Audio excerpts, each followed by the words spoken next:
vậy tới video hỏi ngàyនេះគឺថាផុសក្រោយការងារទេបើនិយាយពីម៉ាំវិញលក់ឡើងអស់ស្តុកទៀតហើយទៅមិនបានផុសបើនិយាយពីការងារវិញមើលទៅសកម្មភាពជាក់ស្ដែងទៅបងដឹងហើយហើយរយៈនេះគឺថាគ្រឿងចេញក្រៅប្រទេសច្រើនខ្លាំងមែនតើហើយបងគឺធ្ងន់ណាស់បងជាពិសេសគ្រឿងគោលនឹងហ្មង5គីឡូ6គីឡូ10គីឡូ4គីឡូ5គីឡូសម្រាប់ការវេចខ្ចប់គឺវេចខ្ចប់តាមតម្រូវការបងឃើញវេចខ្ចប់ដាក់ថង់បើខ្យល់នេះគឺខ្ញុំដាក់ថង់2ជាន់ណាតែក៏ទៅពេលដាក់ថង់ចេះឃើញច្រើនទៅងន់ដូចគ្នាទេប៉ុន្តែពេលដាក់ថង់មើលមកយីឡើងតលុកតលុនតែម្ដងពេលដែលយើងដាក់កៅបើសិនជាកៅតូចវិញឃើញដូចឡើងកាឡាតែដល់ពេលដាក់ថង់ឡើងមកថង់បបឃើញមកស្បោហ្នឹងគឺអវ៉ាន់តាមម្ចាស់ទេបងពេលដែលឆាត់មកកំងចេះអូនណាបងសុំមកថ្មីណាសុំមកថ្មីឲ្យមានចាស់មកពីណាបងអើយបើធ្វើតែមិនតាន់ផងហ្នឹងបើនិយាយពីស្លឹកគ្រៃវិញតិចទៀតគឺឡើងមានទៀតហើយមានយ៉ាងច្រើនប្រហែលជាខ្ទង់មួយ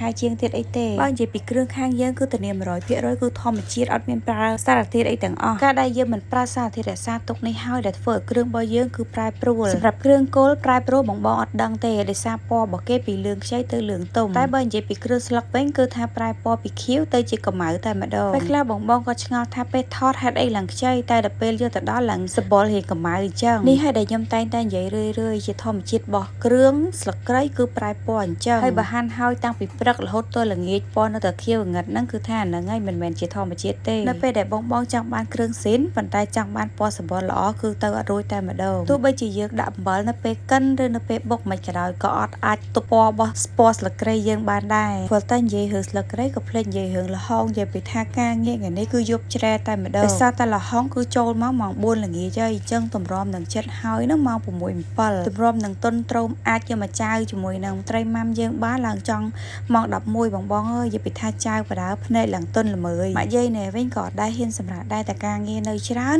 គឺគាត់នៅតែបន្តជួយរហូតបើនិយាយពីសាច់ល្ហុងបងអើយស្រួយខ្លាំងមែនតើគ្រាន់តែចិត្តល្ហុងហើយយកល្ហុងផ្អាប់អំបិលទុកហ្នឹងគឺចាប់ផ្ដើមមករៀបចំបឺតខ្យល់គ្រឿងហើយនិយាយពីរឿងបឺតខ្យល់នេះវិញបឺតតាំងពីព្រឹកទល់យប់តែម្ដងអស់ពីបងពេលព្រឹកទៅរៀបបងពីល្ងាចបងសម្រាប់ចេញខេតអូនិយាយពីថាវិលជុំបន្ទាប់មកភ្លេចរឿងកលីងអស់លីងទៀតបងអើយបងប្អូននិយាយពីថាលីងទាំងយប់ដូចគ្នានិយាយទៅម៉ាំល្ហុងតរំបានចៅសាច់ត្រីចូលនេះហ៎ចា